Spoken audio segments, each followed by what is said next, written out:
Okay. Okay, so We're all everyone's recording. Okay. Mom, you're You recording? sure you're recording? Yeah, it says I'm recording. Okay, How many just seconds making does it sure. say?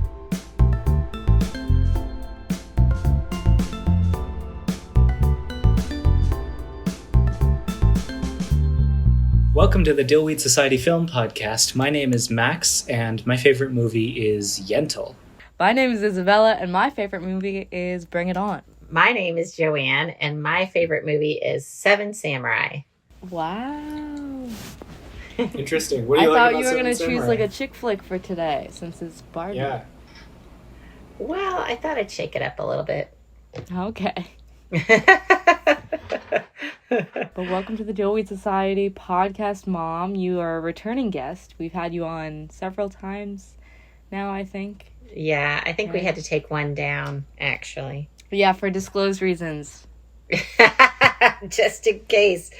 I don't want to be bad-mouthing somebody that I might be networking with down the road. Okay. Well, then I should just not do this podcast as a whole. That's true. Yeah. I'm That's really true. saying a lot of opinions on this. Yeah, that's true. Talk about journalistic integrity. Come on. I know. Well, from here forward, you can just say only nice things about every single movie that you review, and then That'll make a great podcast. Yeah, of course. Everyone will really love to listen to that. All right. Well, eventually, I'll let you put that sassy one back up about you know who. It But- wasn't Wait, what even podcast was it about? Maxie, Wait, what? This is off the air. Okay. It was about what was the movie again? Yeah. It was Oh. who we were talking bad about because he's Yeah. notoriously really mean to his That's his coworkers. own fault. That's not my problem. Right. Bella, can you please take that down quickly? Yeah, so it's down now. Yeah, but it'll go back up because you know what? He earned that. We're just stating the facts here on the Dillweed Yeah. Society podcast. Tell it like it is. Yeah. Max, you said Yentl? Yeah, Yentl. When have you seen Yentl? I watched it last night. I love it. It's a great film. I love it too. Oh, Oh my my gosh, God. I love that movie. It's the first full movie I've seen that stars Barbara Streisand. What? She's You haven't seen great. Funny Girl? No, I haven't. I want to watch it. You should see Funny Girl. It's really good. Because now that I've seen Yentl, I'm like, well, this We Barbara watched woman, A Star she is really knows Born, what she's too. doing. Yeah. Oh yeah, you. I guess I've seen the original Star is Born. My one problem with Yentl is not enough singing by people other than Barbara Streisand. I wish that Mandy Patinkin had a song because he's such a good singer, and he doesn't get a song at all. I didn't know that he was a good singer. He won 2 Tonys. I didn't know he was a good singer. Bella, remember when I said, now who knew Ryan Gosling could sing and dance like that? And you're like, Yeah. do you remember La La Land? La La Oh my god. That's a pretty good segue. Well, Max, you just Into- ruined it. But what are we talking about today, guys? We're going to talk about the movie Barbie. Woohoo! Yeah. Barbie 2023. It's been a long time coming. We've been trying to record this podcast for weeks. At this point, we all saw it like a month ago, right? A full month ago. Yeah, 3 weeks ago. 3 weeks ago. And I've seen it twice. BTW. Oh my gosh. So you'll And know I'm gonna- all the Well, analysis. What? I just said, well, I don't know. I'm probably going to go see it again. But you do pick up different things the second time around. Yeah, for sure. But let me read a synopsis for those who live under a rock and don't know what Barbie is. Yes. Barbie and Ken are having the time of their lives in the colorful and seemingly perfect world of Barbie Land. However, when they get the chance to go to the real world, they soon discover the joys and perils of living among humans. Wait, can you read that again? Because I lost my attention during that. Sorry. Mom, you know what happened in the movie. You saw it twice. The synopsis No, is just for people who haven't seen it. I know. But I was spacing off because I was thinking, does that really summarize the movie? Yeah. Well, I mean, it's like 2 sentences. Try it one more time. Barbie and Ken are having the time of their lives in the colorful and seemingly perfect world of Barbie Land. However, when they get the chance to go to the real world, they soon discover the joys and perils of living among humans. It's 2 sentences. Okay, here's where I would disagree. Let's just get this conversation started. All right. It's just the premise of the movie. Yeah. I hear you, and we can circle back and get all structured. But I will say, Ken was not having the time of his life. Yeah, that's what I'm saying. The premise is disagrees with that. Like, if you watch the first 5 minutes of the movie. Yes. You're totally right. Well, the movie's called Barbie. It's not Ken. It's not about Ken. But the synopsis says Barbie and Ken are having the time of their lives. Yeah, I mean, even saying Barbie and Ken is really, that's not what the movie's about. Who wrote that? Is that a guy? I don't know. I don't know. It's just what's on Letterboxd. I think it's pretty clear. But this is Greta Gerwig's third movie, which is crazy to be so prolific at this so early on in her career. Because she started as an actress and a screenwriter because she's married to, what's his face? Boring movies. Noah Baumbach. And she and him started dating and, like, seeing each other because she starred in Frances Ha, which is one of his films. Oh. All of his films became drastically better when she started working with him. And I think she really, like, because he was very cynical, very, like, I feel like a lot of the text of Barbie is anti-Noah Baumbach. He's, like, really pretentious guy. Really? I kind of feel bad for her. I don't know all of his work, but I did love Marriage Story. But what I'm saying is he wrote Marriage Story after getting together with Greta Gerwig, so the feminine perspective in Marriage Story would not have existed if it was not for Greta Gerwig. Together, they make really good movies. Yeah, she had a role in writing Marriage Story, which is part of why it's so good. Wait, I see what you're saying. Yeah. Okay. She's not credited, but, like, obviously, yeah. And one could read the opening of this movie about, like, taking credit for your own work as being perhaps in reference to the fact that she's not credited as a writer in a lot of things that she clearly had an influence on. What do you mean the opening of this movie? So the opening of this movie, it goes through, like, just all the great things that are happening in Barbie Land. And one of the examples that it brings up is, like, a woman is given an award for being a great scientist. And she's like, yes, I worked really hard for this, and I deserve this award. Yeah. And Greta Gerwig perhaps doesn't get the credit she deserves in her log lines for all the work that she does, especially on Noah Baumbach's films. Yeah. I love that. It is everything is, like, speaking to, like, the society we live in and the way that we are raised to sort of demur and, you know, not take credit as women, or, you know. So I thought they did a brilliant job. That was just one of many examples at the beginning of the movie and throughout the movie, actually, which was what was so hilarious, because, you know, what makes comedy funny is that, like, you recognize the truth in it. And so yeah, she did a brilliant job, and she should take credit for it. Yes. Do we want to have overall thoughts? Because, like, it's not a long movie. It's a whole movie, though, and we can't go through every single detail. Right. So let's start out with overall thoughts. Did you guys like this movie? Yeah. Yes. I loved it. I loved it also twice. I was, like, slightly hesitant only because of working at a movie theater during the Oppenheimer Barbie rush, which was horrendous. It was so awful. You don't even know. People were so rude. And that kind of deterred me for a minute from seeing Barbie. And I was like, so overwhelmed. But then, on my first day off, I saw Barbie on a whim. Mind you, I saw Mission Impossible Barb. Our goal was to see Mission Impossible, but then we ended up seeing Barbie as well. And I had no words exiting the theater. I was just, like, quietly crying to myself walking to the car. It was really wonderful. Oh. So.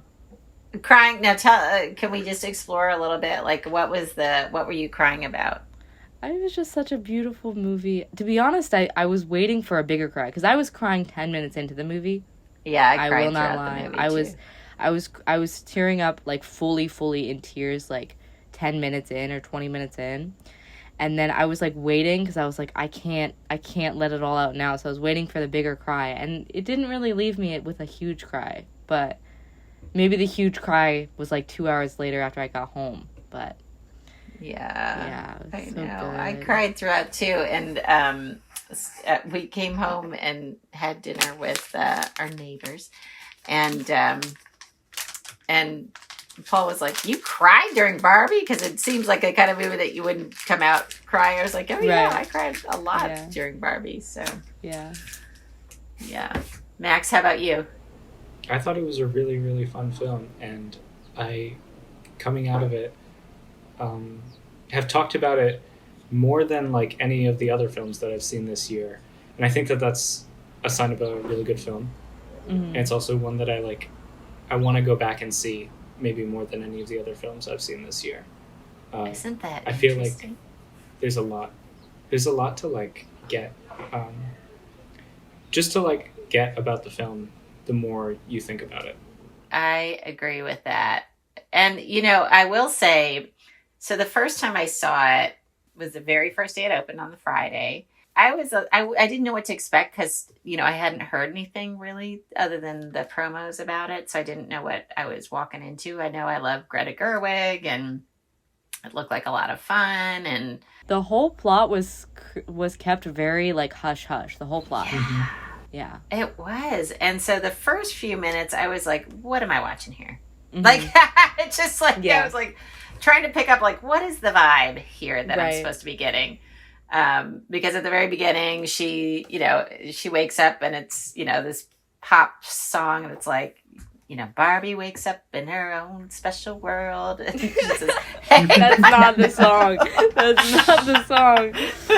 Oh my god. Kind of is the song. It is the song though. And then it says, I can't remember what the tune is. And then it's like, hey Barbie, like da-da-da-da-da-da. And so cool. She's so cool. That's it.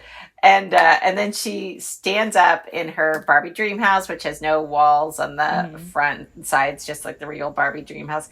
And she's like waking up and waving at all her Barbie friends in their dream houses, saying, hi Barbie, hi Barbie, hi Barbie. And like the first time I saw it, because I hadn't, like, if I had seen it a week or two in, I would have picked up on the hi Barbie stuff and like figured out what was happening. But because it was kept so locked down, I was like, what is going on here? And then I thought, like, maybe this is too cheesy to have any sort of other meaning. And I think I texted you, Bella, and I was like, you got to stick with it for the first like 10, 15 minutes, and then you'll really see how great it is. But then the second time it was just like all joy because I knew what was coming. I was going to say, I was able to appreciate also the second time all the little details and creativity that went into just the set building. Oh my gosh. And everything about the design of that film was literal perfection. That was, oh my God, I'm going to nominate it for everything at the Dillies. And there were so many little lines too that like added to like because at the end of the day, Mattel, the company, was going to make a Barbie film either way. Yeah. And like I was thinking about this, like looking at like originally it was like an Amy Schumer thing, I think, or something like that. Yeah. And then they like switched directions, and then they eventually got to Greta Gerwig, and then like I was thinking about it and I was like, because a lot of the criticism about this film is that it is like a product, like ad. And I'm like, well, they were gonna make this film either way. Might as well have a film like that actually has some meaning to it. And I think like most people who listen to this probably have seen Barbie, but if you haven't, maybe we should like go into a little bit of the plot. Yes. So Barbie, some things go wrong in her land, in Barbie land, and her feet are flat. She doesn't know what to do. She's like feeling sad and depressed, and so she visits Weird Barbie.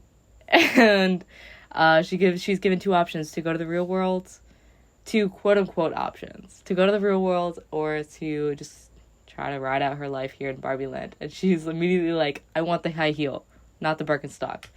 And the Weird Barbie, because the high heel represented staying in Barbie land, and the Birkenstock represented going to the real world. Yeah, because she doesn't want to go to the real world. She just wants to live her life in Barbie land, but she can't say no. She can't do that. It was like not a choice, actually.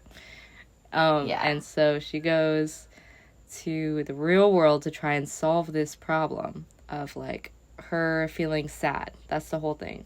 Kind of like things are going wrong in Barbie Land for her specifically, as she is stereotypical Barbie, and so she needs to fix that by going to the real world and finding her owner, like who actually owns her doll. And just to back up even a little bit more, so Barbie Land, they open with a narrated, thing that says, it's basically utopia, but everything's great. Women are, so successful. They're equal, not just equal, but they are running Barbie Land. It's all about the ladies in Barbie Land. And they don't have to suffer any of the, ills of real world society and the patriarchy. They run all the businesses. They, populate the Supreme Court. They just live happy, fun, festive lives that are full of meaning. And then, things start to go awry. And then Ken is obsessed with her, and so joins in without her approval. But they both end up out of Barbie Land in the real world. Yes. And Ken finds a love for the patriarchy and horses. And Barbie finds her owner. They go back to Barbie because she goes to the Barbie like headquarters, right? Yeah. Which I think Will Ferrell in this movie. I don't like Will Ferrell in a lot of movies. I like him in the Lego Movie, which is scarily similar to this movie. Oh. And I like him in Elf. And this movie, I also think his character in the Lego Movie is the exact same. It's kind of crazy. Huh.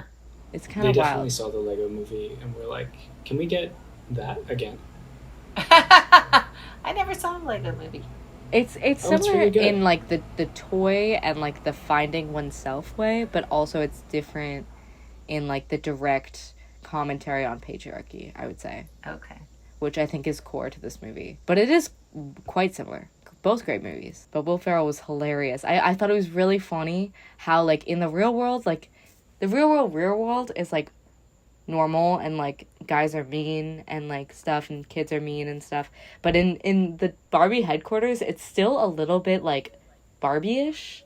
Like all of the characters are like all the like CEO men, like group of men, they're still very like cartoony, right? Which I thought was really funny, and like the way that the whole building is set up also is very cartoony. It's kind of like this like in between realm of like reality versus Barbie Land. I don't know. Yeah, that's a good observation, Bella. Yeah, there's a lot of like just to wrap up the. Are we spoiling things? I don't know. She brings her owner back to Barbie Land. Right. Owner and her daughter back to Barbie Land. Ken goes back to Barbie Land first. Mm-hmm. Brings back the patriarchy, which he thought was so cool because he thought it had to do with horses and men being the center of everything. Well, which in Barbie Land, men are sort of like not really important. Right. See, I think that's an important part because like also I saw this TikTok the other day about like how like in like the criticism of Barbie, it's a lot of like men being like, oh no, that movie's just for girls or whatever. When Barbie's like actual commentary on men is quite interesting, because it's like men are trapped needing to resort to things like the patriarchy. Maybe I'll put a little insert here.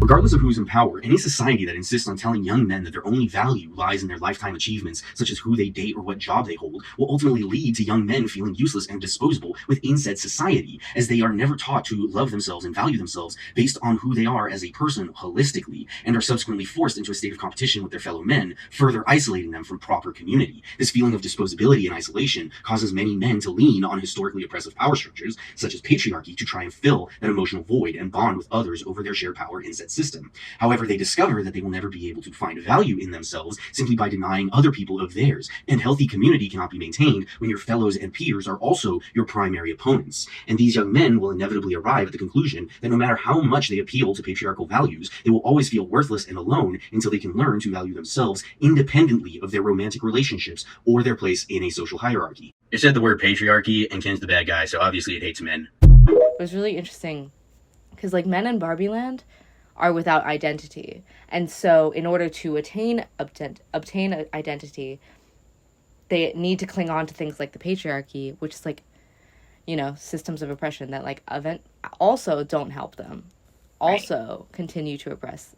But like they see the immediate suppression of others as like a way to feel better of themselves. Yeah. You know? Yeah. I was kind of rambling.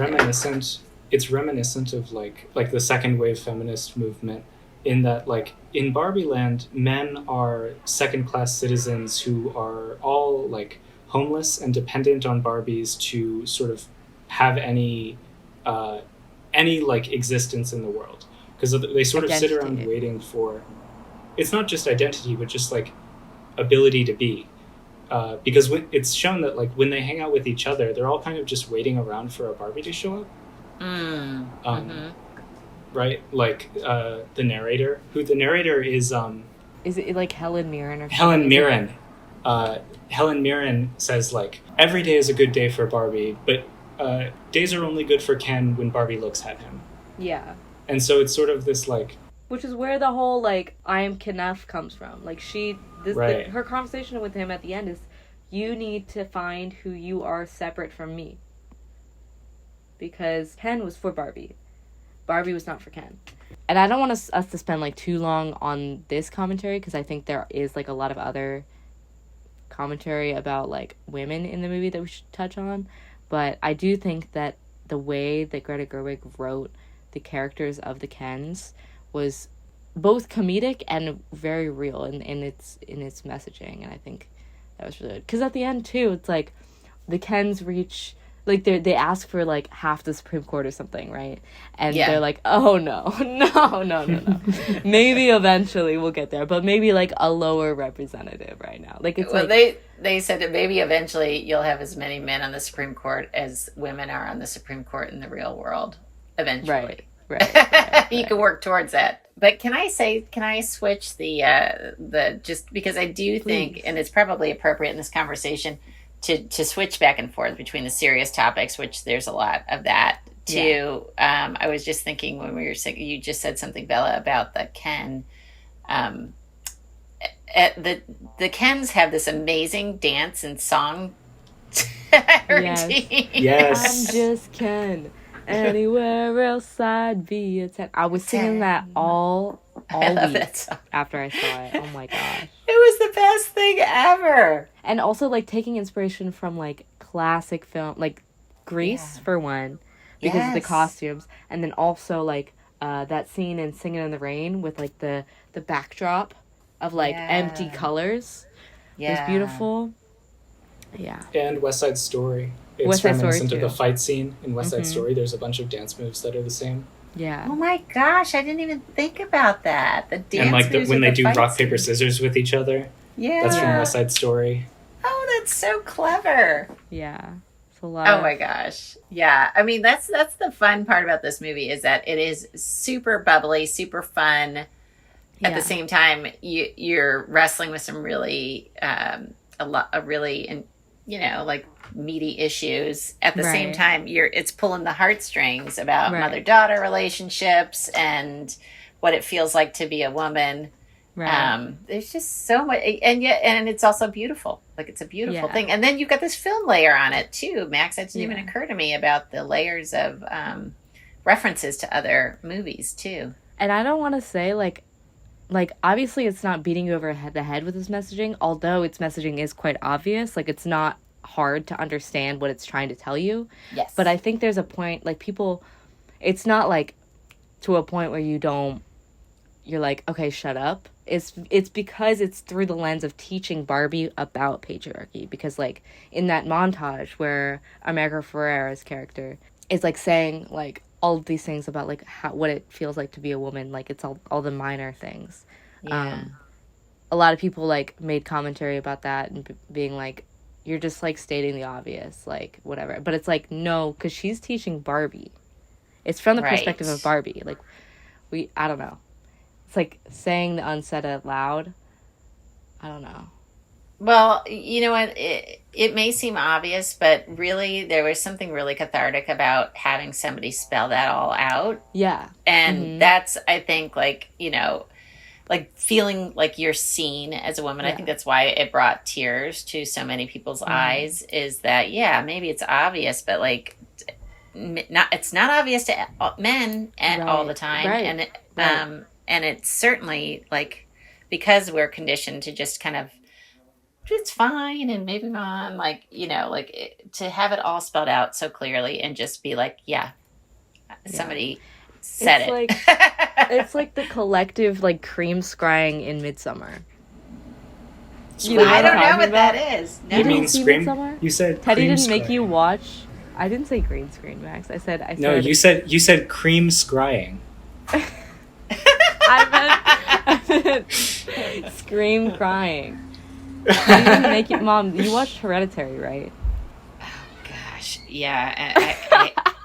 It was terrifying. I still think about it to this day, but I know it's very, very well done for a scary movie. It's Midsummer is that guy's second movie, and there's a scene where Florence Pugh is like the main character, and she's like scream crying. You said cream scrying before. I was like, what's a cream scrying? Scream crying with all the other like cult members. She's like, but it's like this collective. Well, she's and it's screaming. very She wants to get out, and they all huddle around her. It was and like kind of cathartic in imitation of her. It was like kind of cathartic though, because they're all screaming together, and it's I like found that really frightening. Anyway, it's like this collective like let out of like all your anger. That's what I mean. It was like seeing that on screen.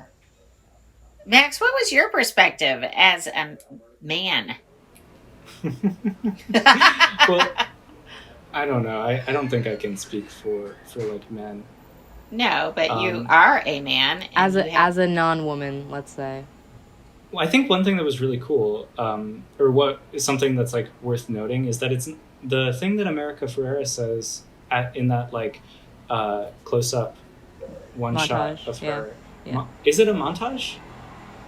Yeah, because while she's saying it, they're also monologue. It's a monologue, but it's intercut by the Barbies telling the other Barbie stuff. But she's not just talking about the problems with being a woman. She's talking about the self-contradictory demands of womanhood. Yes. Yeah, right? That's exactly it. Like, you have to do this thing, but not so much to be this thing, you know? Yeah, it's like there's no winning. You're either too tough, or you're a pushover, or you're like... Right. You're not pretty enough, or you're too pretty. The requirements of being a woman are self-contradictory opens up a lot of potential for understanding, like, how we can change society, you know? Because it's a realization that it's completely untenable. That womanhood as a social role and masculinity as a social role are both sort of untenable and self-defeating. I know. Well, that was when I left the movie the first time, I left kind of euphoric, not crying, because I felt like, wow, I had seen a world in which, like, you know, there's this wonderful world of womanhood and mutually supportive. Like, all the Barbies are so supportive of one another, and they all work together for the greater good of their community. And it's just such a, like, I love the vision of that. Like, I walked away feeling hopeful, like, okay, all these people are going to see this movie. All these women are going to see this movie. And maybe we can take some inspiration about, like, how we can get together instead of tearing each other down and change this oppressive system of patriarchy that we live in, you know, this culture. Like, if you see something that looks so different, to me, I felt euphoric. I was like, you know, there's a path for, not that we're going to get Barbie land, but like, I just, you know, it takes like little moments, these little zeitgeist moments in culture to kind of move things forward sometimes. And for me, I felt like, you know, really excited after I left the theater. But I'm very keen. Like, I've been, you know, studying the bonobos for a few years now.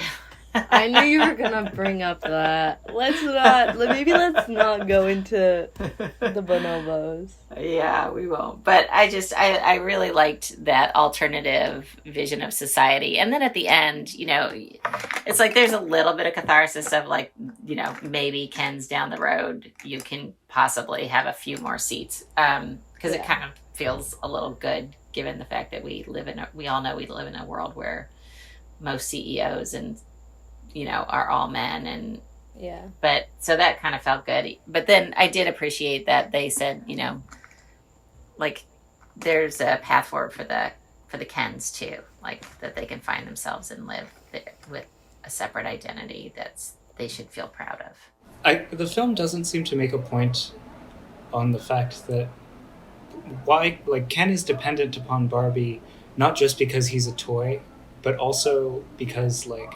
he has no outlet for, like, developing himself in Barbie Land, right? There's no path for his own self-development in Barbie Land. And it doesn't say that, but that's obviously the case, and that's also sort of why I was comparing it to, like, historical plights of women when women were not allowed to have, like, social roles outside of the home, that it makes them dependent upon their husband. It makes me think of Angel from Montgomery, right? How the hell can a man go to work in the morning and come home in the evening and have nothing to say? Part of that line is, like, she hasn't had anybody to talk to all day, right? She's dependent on him, on her husband, for social interaction. And the film doesn't really make that connection, that it's the social degradation of Ken's in Barbie Land that makes Ken need to realize that he's Kenough, right? And makes him express that in a toxic way by bringing patriarchy back to Barbie Land. True, yeah. I mean, she really did flip the script entirely. And, you know, the other piece that I, like, just hinted at, which America Ferrera does say, or no, it was her daughter said something about, like, in her world, men hate women and women hate women too. Mm-hmm. So everybody's on the same page, basically, which is true. Yeah, like, overall, I think that is a true statement. And so in terms of flipping the script, that's exactly what she did. The Kens do not like each other, and they don't support each other, and they can barely work together but they were working together to fight each other. So, right. I didn't even think about how fully she flipped the script about the role of the Kens versus the role of the Barbies and men and women. I was gonna say, I thought the writing and the comedy in the film was very funny. I thought, like, all the actors, Issa Rae was really good, America Ferrera, obviously, Margot Robbie was great. And Ryan Gosling, I don't know why people didn't think he could play Ken. He's perfect. He's perfect Ken. I know, literally. And who's that guy that was so great? Who's the other Ken that he fights with? He's like acted in some Marvel stuff, I think. He was great. And Michael Cera as Alan. We didn't talk about Alan. Oh my god. There are no queer Barbies except for Weird Barbie, you know, and Alan, right? I think. Who are like. What do you mean? That those are the only two characters who are sort of like socially deviant. In that they don't. In a way, yeah. You see what I mean? Well, there's also the guys that hang out with Weird Barbie. One had the dog, and the other Sugar's one had daddy.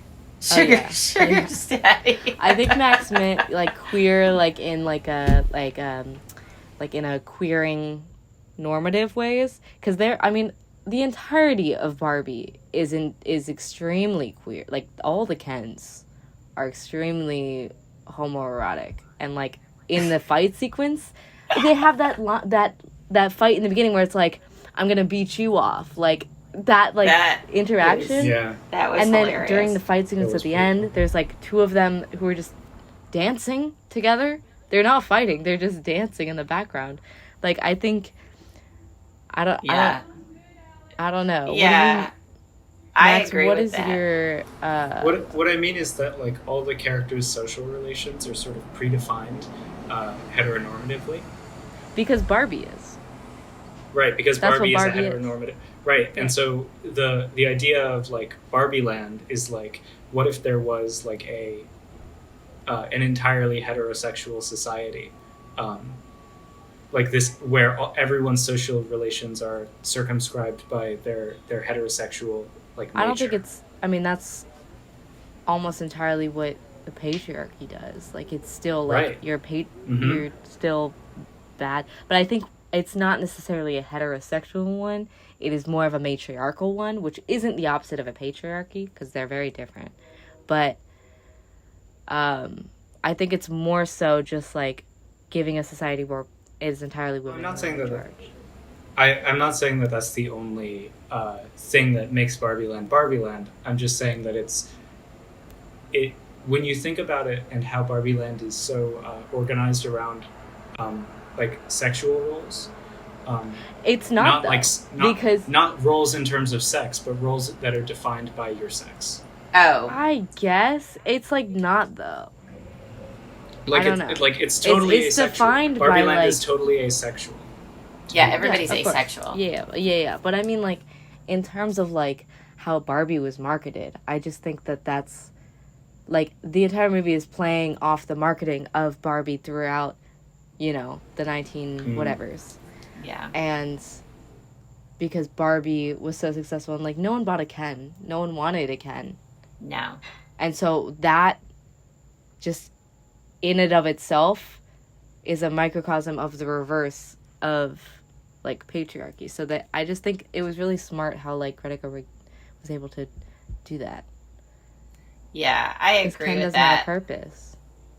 Right. And I do think that like all these things are done for many reasons, but the truth is like if you had a Barbie growing up and your girlfriends had Barbies, really Bella is saying the absolute truth. Like nobody had a Ken. Nobody wanted a Ken. Like why would you have a Ken? Like he would be only as an accessory perhaps. And in which case you would just kind of you would trot him out for maybe a ball or something. Yeah. But other than that, you just wouldn't have one, or you toss it aside. And that's what that's an accurate reflection of how girls played with Barbies. That Right. is 100% Barbie world. It was all about other Barbies and all the clothes and all the stuff. That's one of the things that my friend Lisa and I were talking about when we were walking afterwards. It's like so many little details like that are so accurate to the way that we all got together and played with Barbies. And I do think it was interesting that at the very, very beginning, how she talked about how before Barbie, all the girls only played with baby dolls, which was teaching them that their maternal job was to, instincts. Yeah, and nurture and care for somebody else and not themselves. Whereas Barbie's just living a fabulous life. Mm-hmm. She's just living her best life, having a great time, wearing fabulous clothes, going to the moon, running a company. She's got her own gorgeous house and car, and everything about Barbie was like such it. At the time, I think people were critical, like, oh gosh, her figures, disproportionate, and she's like too perfect looking and whatever. But she was a feminist in the best possible way. It's like, oh my gosh. And I think as a little girl, I was obsessed with Barbies, but like it did feel empowering. It felt like an empowering play thing to play with Barbies. You can make whatever arguments you want to make that like, oh, it's an ad, it's just, so at the end of the day supporting capitalism, but I'm like, so is every other film. Yeah. It's like it's like might as it's well a totally ridiculous just like be criticism. open about it, and it's like Barbie has like a really interesting story and like just in the marketing thing alone, like what it did for young girls. I agree. So speaking of the capitalism piece though, I have got to say, bold move and hats off to Mattel for making themselves the evil villains in their own movie. But yeah, it's No, it's performative villainry though. Like it's if you can come out of the film and say hats off to Mattel for making themselves the villain, then they've won, right? It's all a cycle, guys. No, I know. Well, I'm just saying it's not actually subversive, you know. You're right, but I actually like that because I have been in corporate like situations in my life as a work, and they never err on any risk like that. They would never, like, honestly, any corporation that's like, oh, let's, like, it'll make us so much money, let's make ourselves the evil villain, and then fill the Barbie boardroom with all men, and like they're bumbling idiots and evil bad guys, and like, who, you know, like, you could get the idea that a corporation who is as conservative as it gets, especially about its brand, would say, yeah, green light, like, let's go. That's actually extraordinary that it happened. I think they knew that in the long run it would serve the movie well and like eventually get them more money. But like, at the end of the day, I don't really care about their money, you know. I just, like, I really enjoyed the movie in and of itself. It like made me really happy. Yeah. And I do want to support it because I really want the numbers to go through the roof so that we employ more women directors and writers, more women actors, more movies starring women. And I think, like, anyone is going to find something to love about it. It's kind of funny. There's a bunch of memes about this movie, like, jokes on Twitter that are, like, women go to see Barbie and, like, exit the theater crying and, like, just, like, you know, mourning their, like, femininity and their womanhood and just, like, wanting to, like, be in this better world. And then men leave Barbie thinking, like, I am Kenneth. Which is true. It's, like, you know, it's good to know that you're Kenneth either way, but, like, it's just funny. Like, but, like, you know, you're gonna, even if you, like, don't even care, like, about, like, the messaging per se, it's still a funny movie also. Oh, yeah, it's delightful. Hilarious. And I love that one line about Alan where it's like, he's like in the middle of a fight and people are like, who are you? And he's like, I'm Alan. I'm Ken's friend. All his clothes fit me. Because that's how he was marketed. Like, you buy Ken, you don't have to buy new clothes for Alan. Because all of Ken's clothes fit him. It's so funny. He was so cute in that role. I thought he did such a good job, Michael Cera. Yeah, good job on casting, folks. That was really, he was brought really onto fun. the project, like, extraordinarily last minute. He only came in like, the last couple months of filming. Because, like, it was originally supposed to be someone else, and then... Oh, it was supposed to be Jonathan Groff, I think. And then he had a scheduling conflict, and so they picked up Michael Cera, and... It was funny because they all had, like, a group chat, and Michael Cera, like, has a flip phone. So he wasn't in the group chat, and he was just like, that's just my character though, you know, like I've been excluded as an Alan, so. Oh my gosh, that's so cute. Oh my gosh. Oh, and okay, so one more thing about this, I also loved. Now I you know, I don't know, it's maybe the shine's worn off, but I loved the festiveness around this movie and the fact that people were really getting creative and going all out, you know, with their. Putting outfits together, pink outfits. We saw a guy and a gal, like the women were just, you know, knocking it out of the park with their Barbie outfits. But we saw this woman and her friend walk in, and he had dyed his hair pink and his beard pink. Aww. It was so cute. And so I love that everybody was getting into it. And like these elderly ladies asked me to take their photo in front of the Barbie poster, and they were all decked out in their pink. And I just thought, you know what? This is what we need. Like, just a fun, everybody getting together and being festive summer movie, you know? That's nice. We need more love in this world. We need more t-shirts that say, I am Kenneth. I don't know. I think the most annoying man you know is going to buy that and wear it. So well, the spirit behind it is good. I think everybody is enough. And, you know, it was really, really positive. So, love it. Do we want to move into ratings for this movie and recommendations? Mom, what would you rate this movie out of 5? I'm gonna go with. How many quarters can I use? You All can the use quarters? one half. Only half on the podcast. Oh, okay. Then I'm going to go... I'm teetering between 4.5 and 5 stars. I think for the amount of talk you give around this movie, you should give it a 5. Because like, I'm going to go back and see it again. So I feel like you love it more than me, and I gave it a 4.5. And like, it was almost 5 for me. It was like literally so close to being 5. Okay, I'm going to give it 5. Yeah, I gave it 4.5. Max, what'd you give it? I give it 3.5 stars. You didn't like it? I thought so. Who said I didn't like it? Well, 3.5. I said I liked it. Max has been longingly staring out the window, trying to not speak through this entire conversation. Let us just That's not true. Let's remark. Hey, I'm giving you space. You're overcorrecting. I'm engaging as well. Okay. All right. So Max gives the lowest. So we'll score. give you a 5 for participation, and I thought it was a good movie. 3.5 stars is really 2.5 is when it's like starting to be not good. 3.5 is a. You know what else I gave 3.5? What? The last Spider-Man movie. The one with Andrew Garfield in it. I never saw it. You remember that one? Oh, the one with all of them, Tobey Maguire, and I like. You that see one. what I'm saying? Are you freaking kidding me? That's a 5. I gave them both 3.5. That's a 5. I'm hoping to get a job in Hollywood, Bella. 5. Yeah, 5. I loved it. So do we want to move into recommendations for current movies or things that are out? And by the time this is out, it's gonna be.